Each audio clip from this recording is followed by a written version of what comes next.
Podcasts on unctv.org are made possible through the financial contributions of viewers like you, who invite you to join them in supporting UNCTV.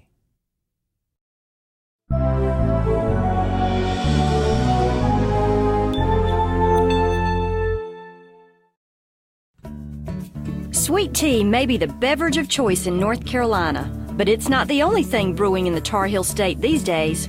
We're heading to the Currituck Outer Banks to see what's on tap at the oldest microbrewery in the state. It's what's cooking next in Flavor NC.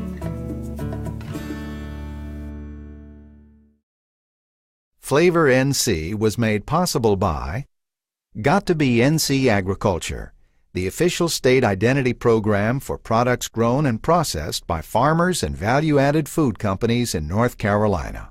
When you want the best, it's got to be NC. The Currituck County Department of Travel and Tourism. The Currituck County Outer Banks. More value, more excitement, more than you imagined. Additional support was provided by the following.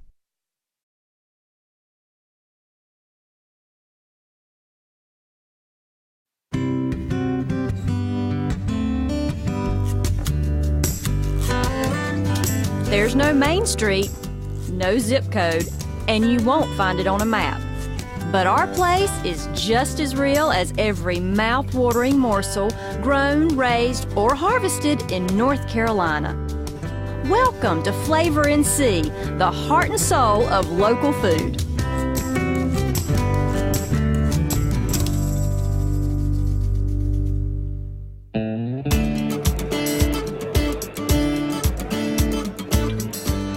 People have been quenching their thirst with beer for thousands of years.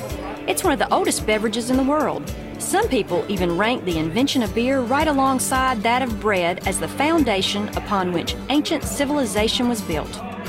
And you know that old rhyme, water, water everywhere and not a drop to drink? Well, that was definitely the case in the Middle Ages. It was much safer to drink beer than the water. And speaking of water, when man took to the sea, he took beer along for the ride. Beer and the beach just somehow seem to go together. Maybe that's why North Carolina's oldest microbrewery decided to set up shop here on the Outer Banks 25 years ago.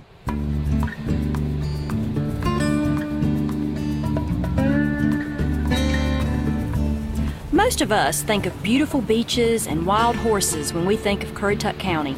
Tucked up against the Virginia border, Currituck is divided into three distinct parts by Currituck Sound. The Currituck Outer Banks are legendary for their stunning beaches and for the herd of wild horses that roam free among the sand dunes and vacation homes. The narrow banks are sandwiched between the Atlantic Ocean on one side and the waters of Currituck Sound on the other. Once among the busiest waters in the state, today, the Sound is a place of tranquil beauty, its surface dotted with duck blinds. Then there's the Knott's Island Peninsula and the Mackey Island National Wildlife Refuge. It's a place so beautiful, it almost defies description. And finally, the Currituck mainland with its beautiful Soundside marshes and wide farm fields. Nestled among those farm fields, something new has sprouted in recent years, the Weeping Radish Farm Brewery.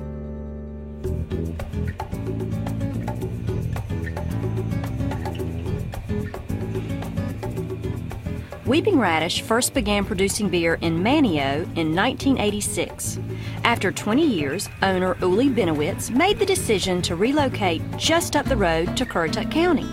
The Weeping Radish regularly produces 5 different types of beer, but the move to Currituck County gave Uli the chance to expand his vision beyond the brewery. It's kind of a labor of love, and it's in progress. It's not finished. The Weeping Radish is now a natural foods complex of sorts. It's made up of the brewery, an organic farm where byproducts from the beer-making process fertilize the fields, and an all-natural butchery. That's where Master Butcher Frank Musil creates award-winning sausages and pâtés, both for the Weeping Radish and for beef and hog growers around the state. It all comes together in the Weeping Radish pub, where you can enjoy the German-style beer, the sausages, and the fresh, homegrown produce. That's where Uli and I sat down to talk about his commitment to creating products not only made in North Carolina, but made up of ingredients from North Carolina, something that's not always easy to do. The beer making process is tough because obviously until now there was no North Carolina hops and there still is no North Carolina malt. So we started off now 25 years ago with ingredients mostly from Europe.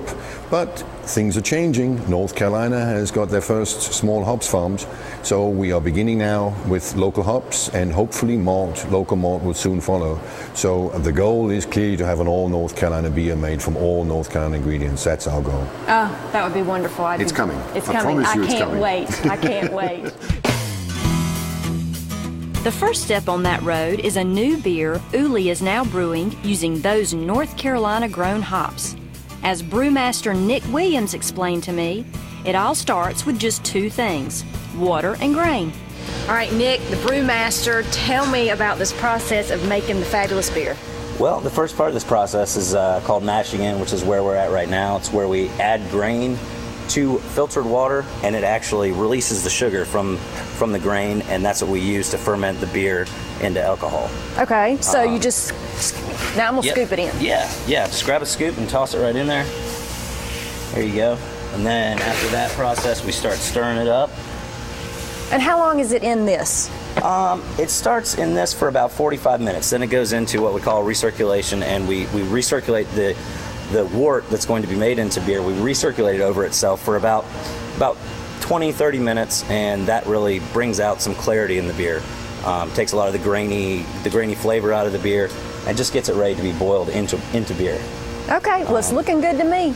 Yeah. So yeah, if you want to try it, give it a stir. It's a kind of a big paddle. It's a lot bigger than you are. Oh my goodness gracious! You weren't kidding. And that just right now the grains are just kind of soaking up the hot water. We have it at a very specific temperature, and that really releases the most sugar out of the grain. All right, looks good. After the mashing in process, the liquid, now called the wort, is boiled and the hops added. While the wort is boiling, all that spent grain has to be shoveled out of the tank. Thank goodness Nick didn't ask me to help with that. And if you're wondering what happens to all that leftover grain, well, that's an interesting story in and of itself. It ends up here, tilled into the soil as fertilizer for soon-to-be planted tomatoes, making this, as Uli likes to say, the first real beer garden in North Carolina. Back in the brewery, it's time for the next step in the process. Okay, Nick, are all these big barrels full of beer? These are all full of up to 20 barrels of beer. That's 640 gallons of beer at a time. Ooh, that's a lot. Yeah.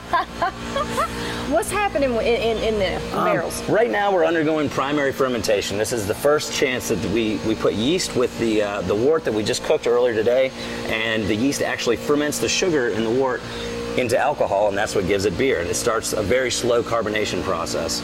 Okay. Carbonation being the bubbles in the beer. I got you.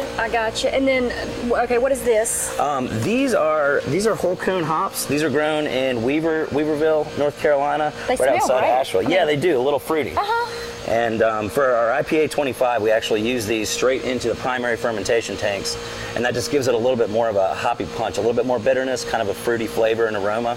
That's what makes this beer different. One, you're using North Carolina hops, and two, you put them in at the end instead of in like process 2. Is that right? That's right. Yeah. Normally it would go in during the boil, and then now we're putting them in at the end. And they'll just go in, and it's really just steeps just like a tea bag. It's called dry hopping.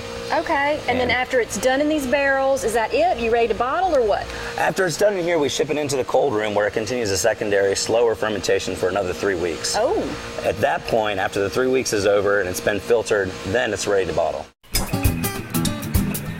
Once it gets to the bottling line, the beer is pumped into sanitized bottles, loaded into cartons, and soon ready to be shipped on its way.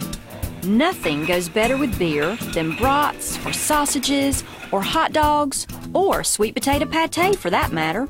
All those things are also created right here at the Weeping Radish in an innovative partnership between the brewer, the butcher, and the farmer. Small beef and hog operations from all over North Carolina ship their meat here to the Weeping Radish Butchery. Master butcher Frank Musil then turns each grower's meat into personalized sausages, pâtés, and all sorts of tasty things. We literally shipped in a German master butcher with his equipment. And that helps local farmers, because what we do is we take all their meats from their small farms, either cull cows, sows, anything, or meats that they couldn't sell as fresh meats, and we turn them into pastrami, prosciutto, hot dogs, brats, and then put the farmer's logo back on it and give it back to the farmer. Now he can go to his own farmer's market and he can sell his own value-added cooked and smoked products directly at the farmer's market, instead of selling just hamburger meat. Right, you're helping him use the entire animal. Exactly, there is nothing wasted, and I keep telling farmers, don't waste anything. Give it to us, we'll add value to it and give it back to you. And it's really it really has worked very well. I mean, we've got now 18 farmers in North Carolina alone, and we literally do a run. We take our truck, we deliver, and then we pick up at the same time, bring it back here. So you can go to farmers markets literally from the Raleigh area all the way to Asheville, and you'll probably find sausages that we have made in the name of different farms at these farmers markets. The meat first goes into an emulsifier where Frank adds a specific blend of spices. But there's more to the butcher's art, and make no mistake, it is an art than just measuring ingredients. It's a matter of experience and something intangible. As Frank says, the key to crafting good sausage lies in the butcher's heart and the love of his art. And it doesn't hurt to know how to operate a sausage stuffing machine either. Really, I'm fascinated by what they're doing. Tell me what's going on. Well, this is Frank and Maria. We are doing a garlic andouille today. Oh, that sounds good. And it's a wonderful, wonderful sausage. So once we have gone through the emulsion process, now we're doing the sausage stuffing, so to speak. And then from here, after this is done, it goes on the rack over there. And after that rack, it goes into the smokehouse. Sausage stuffing really allows you, it's a form of preservation. Instead of having raw meat, it allows you to preserve the meat in a sealed unit, and therefore it doesn't spoil. Okay, and this is a special blend that y'all make here. Yes, that's a very special blend. All these recipes come from Germany for these products. This is a joint venture with a German master butcher, and they have been in business for 300 or close to 300 years doing this in their family tradition going back. So it's a very, very old tradition of sausage making that goes on. Okay, well, let's check out the smoke room. Okay, move on. Uli, look at those beautiful sausages. Now, they're being wheeled into the smoker, is that right? That's correct. That is the heart of the operation as far as the butchery goes. Tell me about this process. What's this machine do? This is a smoker that actually is made in North Carolina, and it cooks, it steams, it smokes, and it showers. Does it give it any flavor? Yes, because we have wood chips. These are hickory wood chips. We get them from the Virginia-North Carolina border, and we literally drive to the farm and pick them up, and they go into the machine, and then initially they're dried, then they are cooked, and then the smoke is added to it. Okay, now how long do the sausages stay in here? About an hour and a half. It's fully computer controlled, and you have to have steam, by the way. Without the steam, the sausages will pop. Okay. So you can't just heat it with regular gas, you've got to have steam to heat them. Does it just do sausages, or does it also do... It does bacon, ham, anything we do, everything we do goes into this machine. Anything you need, okay. Yeah. How do you know when the sausage is done? Oh, we have a computer program, and it beeps at you, believe me, yes. Well, I can't wait to try these delicious looking sausages. We're going to get to that soon. Soon couldn't come soon enough for all the folks who gathered at the Weeping Radish to help celebrate the brewery's 25th anniversary and the butchery's National Food Award for its North Carolina pork and sweet potato pâté. Finally, Butcher Frank and the smoker had worked their magic, and it was time to eat. Believe you me, I couldn't wait for my chance to get into the kitchen with Weeping Radish chef Michael Jacobson and sample some of his signature recipes.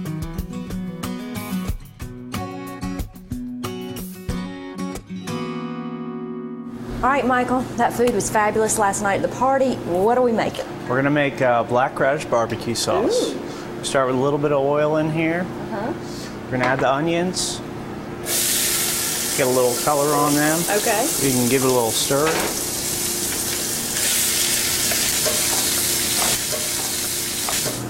So we've got some nice color on the onions. We caramelized them for a couple minutes. We're going to add vinegar to it. That's going to bring some of the flavor off the bottom. We're going to add our black radish beer. So this is a really dark beer you're using. This is a dark German lager. It's a Schwarz beer. Okay. Michael, a lot of people are intimidated by barbecue sauce or making them, but this seems pretty basic, simple. It's pretty easy with, as long as you use quality ingredients, it's tough to go wrong. Okay. So I've got the beer and the cider vinegar in there. We're going to dissolve the sugar. Takes about a minute or so. I gotcha. We're going to add molasses to it. Oh, now there's nothing like some molasses. A little blackstrap never hurt anybody. Gives a little color, helps with the body. Okay, thickens it up. And some flavor, the sweetness of it. We're going to add the ketchup to it. Well, that's so simple. I think even I can make it when I get home. I bet you could. That's it. We just mix it all together and let it cook for about 20 minutes. And I'll tell you, that was one long 20 minutes. The wonderful scent of this barbecue sauce simmering was making us all crazy waiting to get a taste of it. Oh, Michael, this homemade barbecue sauce smells fabulous. It's done and ready. And what are we mixing it in? We're mixing it with some pulled pork that I smoked with hickory and pecan. Mm-hmm. And what is the creation you've made with it? We have pulled pork nachos. Oh, creative. With black beans, and we're just going to put some green onions on top. A little bit of more cheese. And some diced tomatoes on top. All right, I'm gonna dig in. Okay.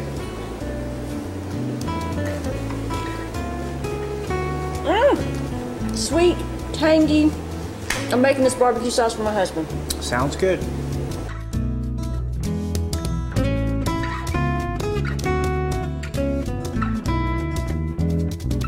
Lisa, we're gonna make some sweet onion chow chow. Ooh. We have tarragon vinegar, brown sugar, diced onion, diced red pepper. We use curry powder and a little mustard. Okay. seed. So we got the vinegar in the pan. We're adding the brown sugar. We're going to add the brown sugar, give it a little stir. Okay. We're going to dissolve that. Takes a minute or so. We're going to let that dissolve. We're going to add the onion to it. Okay. And the red pepper.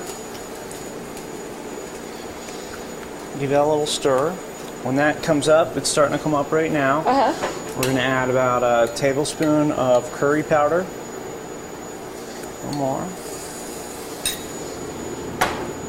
And about a tablespoon of mustard seed. Ooh. That's it. We let that come up to a boil and turn it off and let it cool down in its own liquid. Strain We got it. homemade chow chow. Yeah. I'm impressed. We let that magical mixture of onion, sugar, vinegar, and spices boil, then cool, and before you know it, Michael was ready to serve it up. Okay, here's our finished chow chow. That is beautiful. I love the color. We're going to serve it on the award-winning sweet potato liverwurst. We're just going to take a little tiny bit here. So this is how you normally serve it at the Weeping Radish? We do. We usually put it on the side for people can choose how much they want on their liverwurst. That's a beautiful presentation. I'm going to try one. Give it a shot.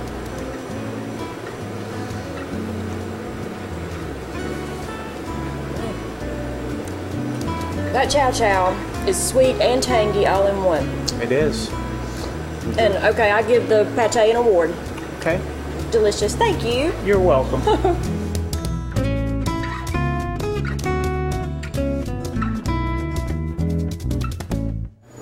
All right, Michael, I see butter beans, and I'm a Southern gal. I love me some butter beans, but I'm seeing some unusual ingredients. Tell me what we're making. We're going to do Southern style butter beans with a twist. I use parsnip in there. Ooh. And what does the parsnip do? Parsnip gives a little savory flavor. Okay, what's that? We're going to start with some weeping radish nitrate-free bacon. Oh. And we're going to render that for a little bit. So you're just kind of cooking it down so you can get the little bit of the fat off of it? A little bit of the fat off, get a little color on it. Just leave some flavor in the pan. So it gives the butter beans a lot of flavor. Okay. So are you going to leave this bacon in with the butter beans? We are going to leave the bacon in with the butter beans. We're going to just spread that out a little bit. Sorry. Teach me. It's okay. Spread it out. You don't want it to really steam itself. You kind of want it to render in there. I was worried about it sticking. It'll come off there, no problem. Give that about a minute or so. And it's been about a minute or so. We're going to move the bacon to one side. Oh, okay. All right. And we're going to put the parsnip in. I've peeled them, cut them in half. We're going to put the flat side down. Oh. Okay. And get a little color on those. What does the parsnip do to this dish? I believe the parsnip gives it a little bit of a savory flavor.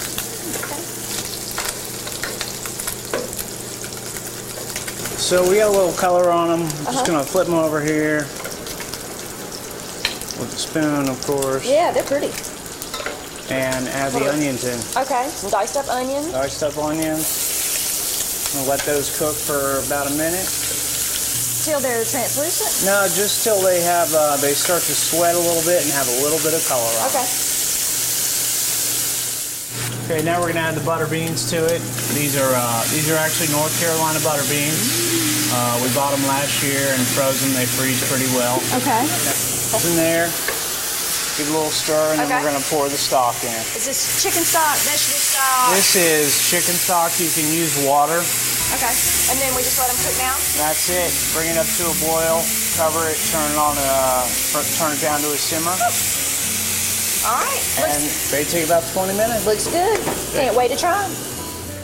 And I got my chance to savor these little green gems when Michael showed me a great new way to enjoy North Carolina butter beans.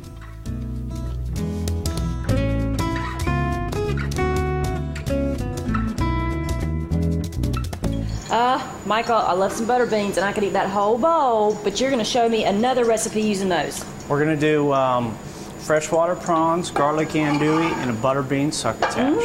Okay. I've got some bacon grease in here. We're going to add the prawns in. Okay. All right, now Michael, tell me about these prawns. Freshwater prawns, they come from Co-op in eastern North Carolina. Ah, local. They're in the shrimp family, but they have more of a flavor of lobster. Ooh, I like some lobster. I like lobster too. And we're going to cook them until they're... We're going to cook them, get a little color on each side.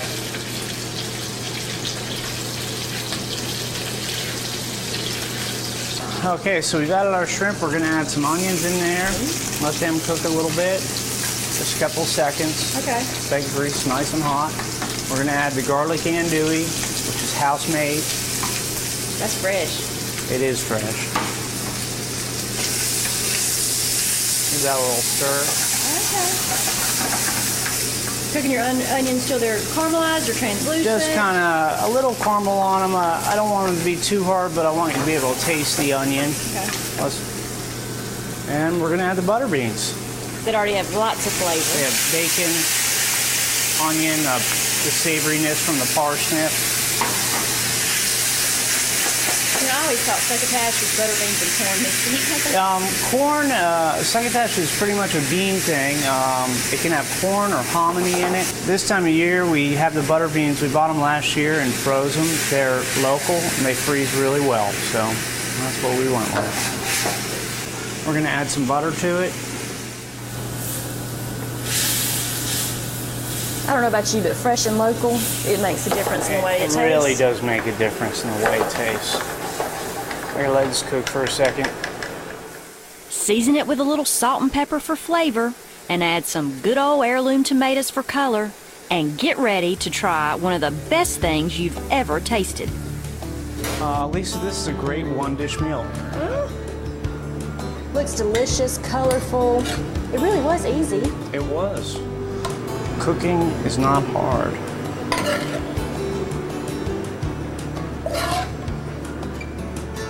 Looks good. I'm gonna give it a try.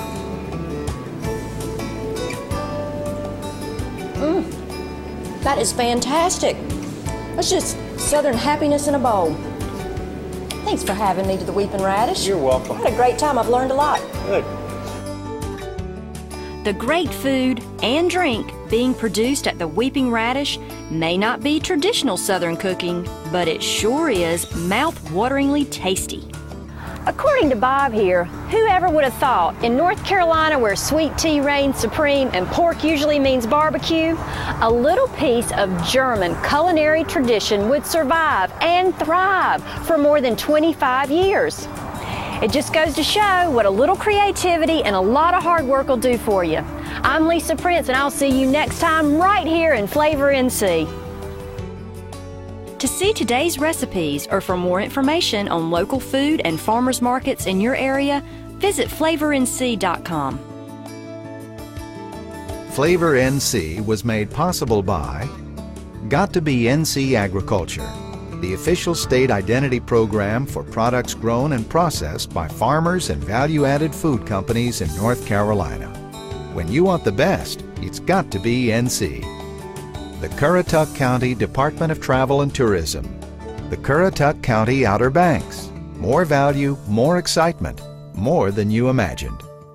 Additional support was provided by the following.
Podcasts on unctv.org are made possible through the financial contributions of viewers like you, who invite you to join them in supporting UNC TV.